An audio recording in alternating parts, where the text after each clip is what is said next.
சந்தோஷம். மெய்ஞானம் வளர்ப்போம், ஆரோக்கிய யுகம் அமைப்போம். அன்னையை வணங்குவோம், தந்தையை வணங்குவோம், நம்மை வழிநடத்தும் நம் முன்னோரை வணங்குவோம்.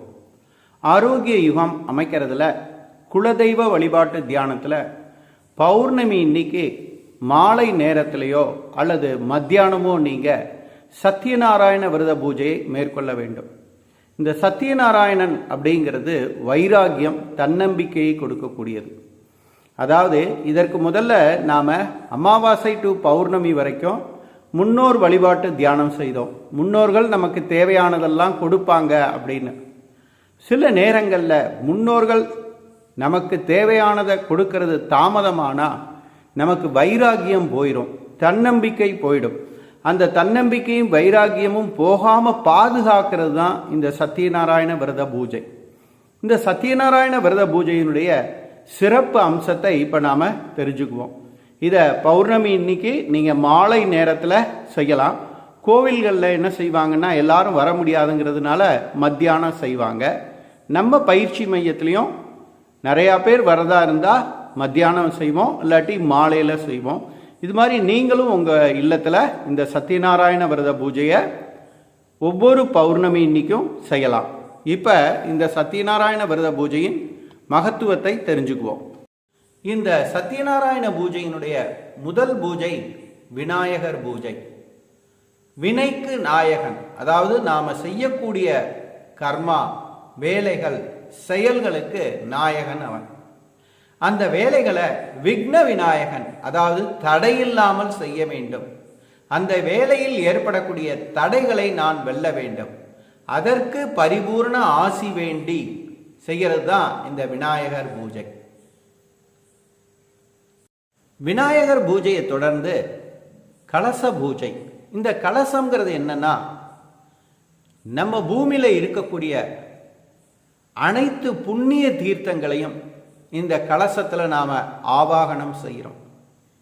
ஏன்னா நான் எந்த செயல் செய்தாலும் இயற்கையும் நான் வாழும் பூமியும் எனக்கு முழு உதவி புரிய வேண்டும். இந்த இயற்கையும் நான் வாழும் பூமியும் சுபிட்சமாக இருந்தால், வளமாக இருந்தால், நான் செய்யக்கூடிய எந்த வேலையிலையும் தடை ஏற்படாது. அதுக்காகத்தான் இந்த கலசத்தில் நாம் எல்லா புண்ணிய தீர்த்தங்களையும் ஆவாகனம் செய்கிறோம். கலச பூஜையை தொடர்ந்து நவக்கிரக பூஜை. இந்த நவக்கிரகங்கிறதுல எப்படின்னா, 2 மாவு பொருள்கள், அதாவது கார்போஹைட்ரேட், கோதுமை, அரிசி, 1 எண்ணெய் வித்து, எள்ளு, அதுக்கப்புறம் 4 பயறுகள், புரோட்டீன், புரதம். நல்லா இதில் நாம் சிந்திச்சு பார்க்கணும். மாவு பொருள், கொழுப்பு, புரதம், இதை எல்லாத்தையுமே நம்ம உடம்புக்கு தேவை. இதை அந்த 9 கிரகங்களில் வாழக்கூடிய நமது 4வது, 5வது, 6வது, 7வது தலைமுறை ஆன்மாக்கள் நமக்கு ஆசீர்வதித்து நம்ம திடகாத்திரமா முழு ஆரோக்கியமா வச்சுக்கிறதுக்கு பரிபூர்ண ஆசி வேண்டிதான் இந்த நவக்கிரக பூஜை. ஏன்னா இந்த நவக்கிரக பூஜை மந்திரத்தில் சொல்லும்போது, தம்பதி சமயந்தராய் வந்திருந்து எங்களை ஆசீர்வதிக்க வேண்டும் அப்படிங்கிற வாக்கியம் வரும். அப்ப ஏன்னா நாம தர்ப்பணம் பண்ணும்போது 3 தலைமுறையை தான் நாம் கூப்பிடுவோம். 4, 5, 6, 7லாம் சாமி ஆயிட்டாங்க அப்படின்னு சொல்லுவோம். ஏன் இப்பயும் சிவனடி சேர்ந்தார், வைகுண்ட பதவி அடைந்தார் அப்படின்னு சொல்கிறோம் இல்லையா? அப்போ அந்த 9 கிரகங்களில் எங்கே வேணாலும் நம்மளுடைய மூதாதையர் ஆன்மா எந்த ரூபத்தில் வேணாலும் வாழலாம். அந்த முன்னோருடைய ஆன்மா நமக்கு பரிபூர்ண ஆசி வழங்கணும் அப்படிங்கிறதுக்காக அவங்களையும் இந்த 9 நவகிரகத்தில் நாம் ஆவாகனம் செய்து அவங்களையும் வரவேற்று அவங்களுடைய ஆசீர்வாதத்தை நாம் பெறுறோம். இந்த பூஜை முடிச்சதுக்கப்புறம் நீங்கள் இந்த 9 தானியங்களையும் உட்கொள்ளலாம், அல்லது மாட்டுக்கு நீங்கள் கொடுக்கலாம். மாட்டுக்கு கொடுத்தா மாட்டோட ஆசீர்வாதம் உங்களுக்கு கிடைக்கும். அதே மாதிரி மாடு இல்லைன்னா கவலைப்பட வேண்டாம். நீங்களே இந்த தானியங்களை சுண்டலா செய்து சாப்பிடலாம்.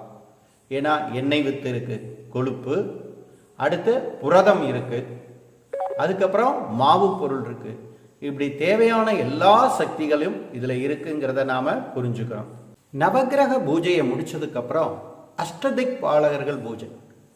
இந்த அஷ்டதிக் பாலகர்கள் அப்படிங்கிறது என்னன்னா, நமக்கு முந்தைய 3 தலைமுறை, அதாவது அப்பா அம்மா இல்லாதவங்களுடைய அப்பா அம்மா, இல்லைன்னா தாத்தா பாட்டி, கொள்ளு தாத்தா கொள்ளு பாட்டி, அந்த மாதிரி இந்த 3 தலைமுறையினுடைய ஆன்மாக்கள் 8 திசையில எங்க வேணாலும் பிறந்திருக்கலாம்.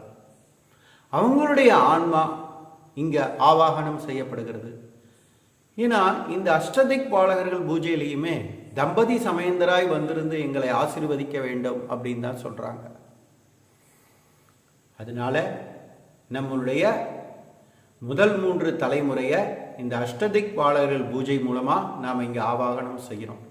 அப்ப அவங்களுடைய ஆசீர்வாதமும் நமக்கு கிடைக்கும்.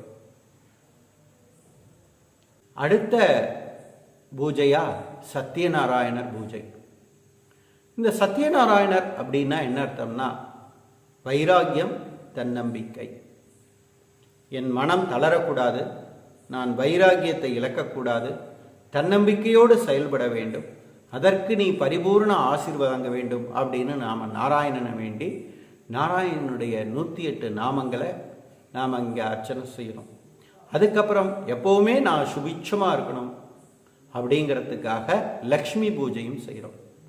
இப்படி எல்லா நல்ல அம்சங்களும் நிறைந்த இந்த சத்யநாராயண விரத பூஜையை இனி வரும் பௌர்ணமி நாளில் அனைவரும் உங்கள் இல்லங்களில் மாலை நேரத்தில் இந்த சத்யநாராயண விரத பூஜையை அனுஷ்டித்து எல்லா நலங்களும் பெற வேண்டி உங்கள் அனைவருக்கும் இந்த சத்யநாராயண விரத பூஜையின் மகிமையை என் அறிவுக்கு எட்டிய மட்டில் உங்களுக்கு சமர்ப்பிக்கிறேன். நிச்சயம் அனைவரும் இனிவரும் காலங்களில் இந்த சத்யநாராயண பூஜையை செய்து உங்கள் வாழ்வில் வெற்றியடைவீர்கள் என்ற நம்பிக்கையோடு விடைபெறுகிறேன். சந்தோஷம்.